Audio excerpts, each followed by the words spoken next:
Operasyonaj bo rizgarkirina başarê mezin min biç bi biryara Meclîsa Leşkeriya min biçê û tevlîbûna Hêzên Sûriya Demokratîk qesedê ku pêşengiya YPG û YPJ dike diyekê Heziranê de dest pê kir.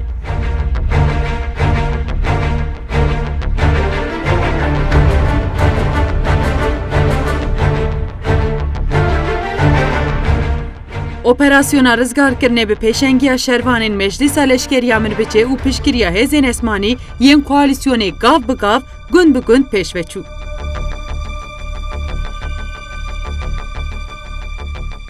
Piştî ku di şeşê Hezîranê de fermandarê Eniya min biçê Feysal Ebuleyla jiyana xwe ji dest da navê operasyonê bû pêngava Ebuleyla.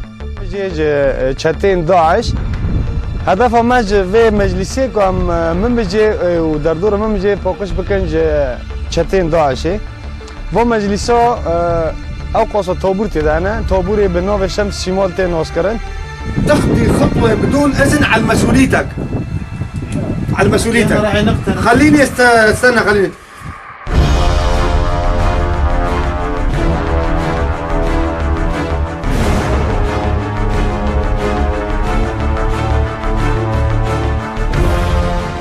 Operasyonaj bo kontrolkirina başarê min biç tevî ku çeteyên hovên Daişê zarok, jin û kal ji xwe re kirin mertal jî bi biryar berdam kir. Di operasyona min biçê de ewlî zêdetirî 205 gundên li dora bajar gav bi gav ji destê çeteyan hatin rizgarkirin.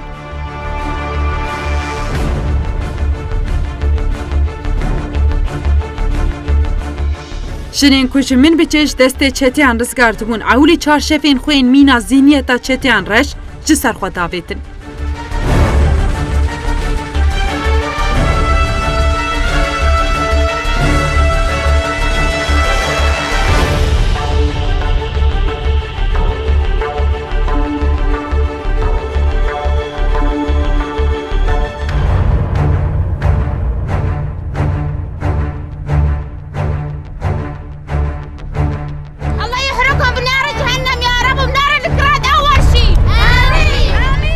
Başarê min biçê şêla çeteyên Daişê ve wekî navendeke perwerdehiyê û biryargeha rêvebirina êrîşan dat bikaranîn.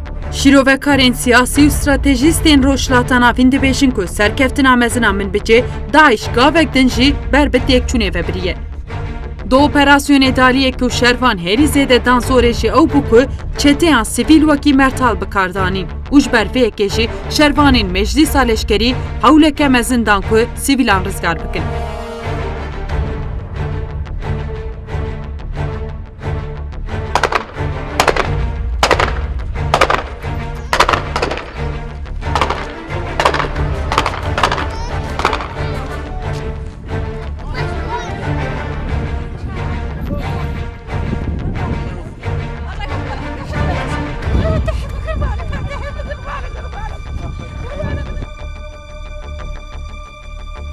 Di operasyona heftê û sê rojan dewam kir te 150,000 sivîl ji destê çeteyên Daişê hatin rizgarkirin.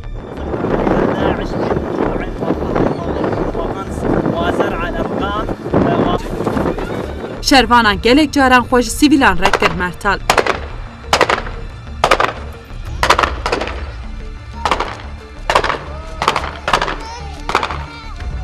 Bi serkeftin û rizgarkirina min biçê xelekek din a girîng li kantonên Federasyona Bakurê Sûriyê zêde kir.